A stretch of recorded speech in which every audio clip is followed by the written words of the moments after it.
Hello, my darling, and welcome to today's story time. Today we return to the 100 Days of Dante challenge. And now, on with our story time. Canto 13. Ere Nessus yet had reached the other bank, we entered on a forest where no track of steps had worn away. Not verdant there, the foliage, but of dusky hue. Not light, the boughs and tapering, but with nares deformed and matted thick. Fruits there were none, but thorns instead, with venom filled. Less sharp than these, less intricate the breaks, wherein abide those animals that hate the cultured fields, betwixt Cornetto and Cecina's stream. Here the brute harpies make their nest, the same who from the Strophades the Trojan band drove with dire boding of their future woe.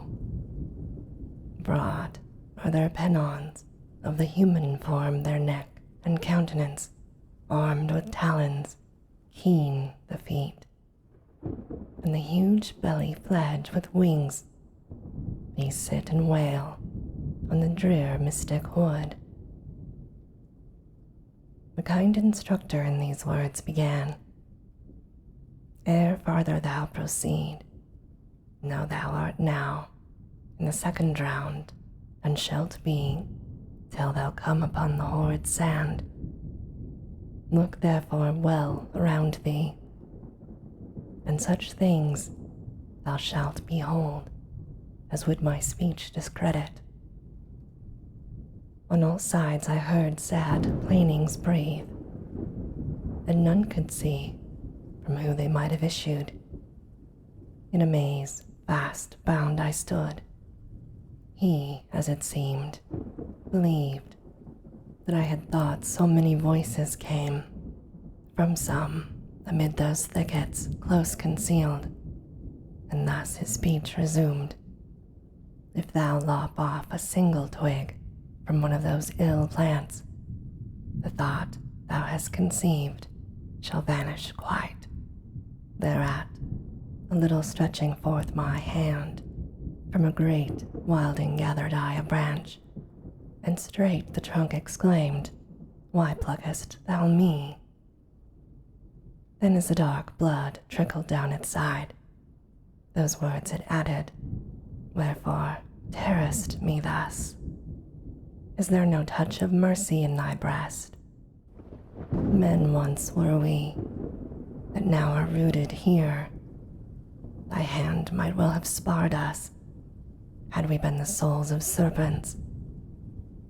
As a brand yet green, that burning at one end from the other sends a groaning sound, and hisses with the wind, that forces out its way, so burst at once forth from the broken splinter words and blood.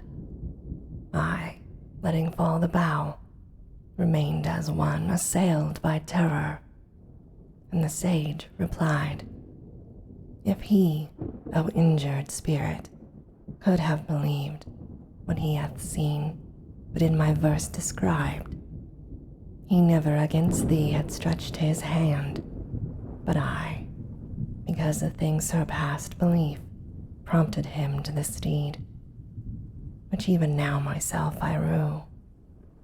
But tell me who thou wast, that, for this wrong, to do thee some amends in the upper world, for thither to return is granted him, thy fame he may revive. That pleasant word of thine, the trunk replied, hath so inveigled me that I from speech cannot refrain, wherein if I indulge a little longer in the snare detained, count it not grievous. I it was who held both keys to Frederick's heart, and turned the wards, opening and shutting, with a skill so sweet that besides me into his inmost breast scarce any other could admittance find. The faith I bore to my high charge was such, it cost me the lifeblood that warmed my veins.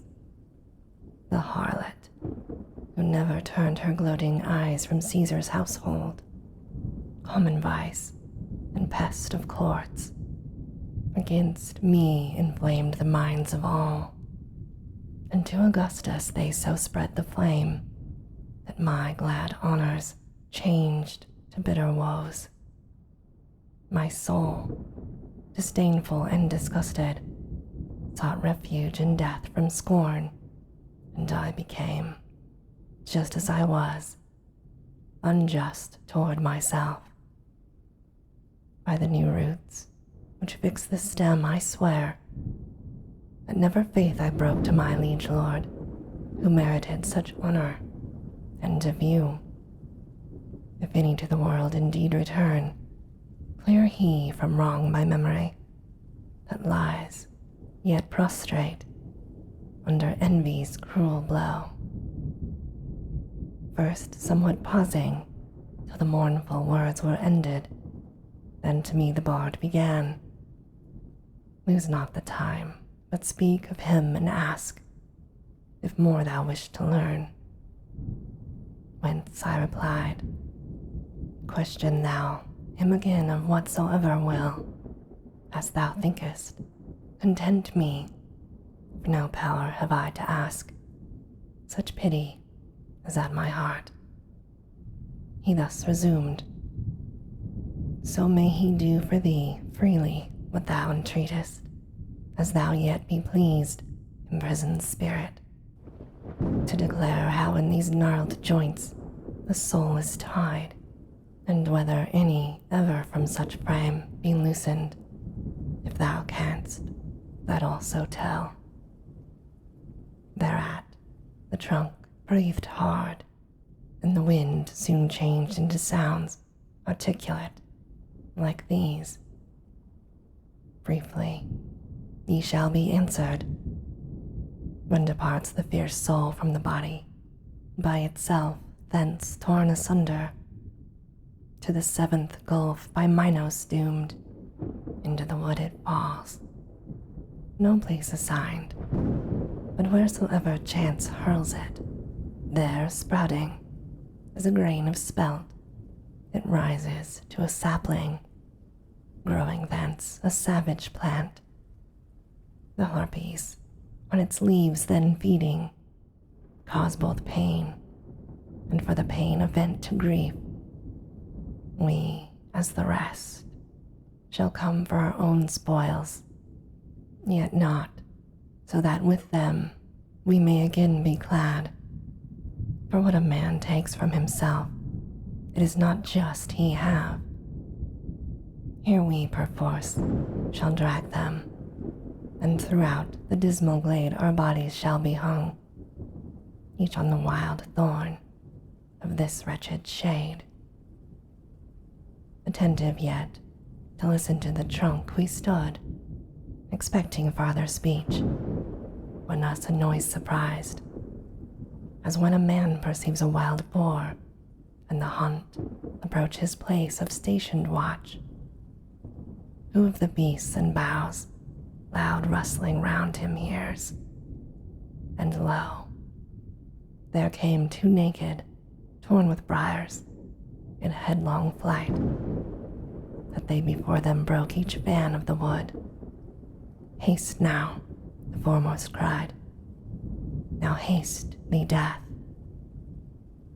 The other, as seemed, impatient of delay, exclaiming, Lano, not so bent for speed thy sinews, in the list of Topo's field, and then, for that perchance no longer breath sufficed him, of himself, and of a bush one group he made. Behind them was the wood, full of black female mastiffs, gaunt and fleet, as greyhounds that have newly slipped the leash on him who squatted down they stuck their fangs, and having rent him piecemeal, bore away the tortured limbs. My guide then seized my hand and led me to the thicket, which in vain mourned through its bleeding wounds. O Giacomo, of Saint Andrea, what avails it thee, it cried, that of me thou hast made thy screen? For thy ill life what blame on me recoils? When over it he had paused, my master spake. Say who wast thou, that at so many points breathest out with blood thy lamentable speech?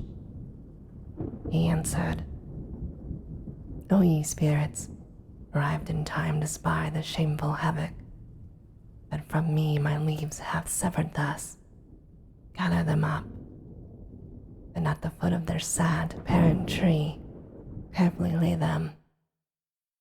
In that city I dwelt, who for the Baptist her first patron changed, whence he for this shall cease not with his art to work her woe.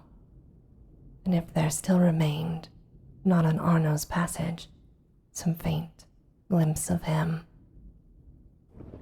those citizens who reared once more her walls upon the ashes left by Attila had labored without profit of their toil. I slung the fatal noose from my own roof. And this, my darling, ends our story time for today. As always, I hope that you have very sweet and creepy dreams.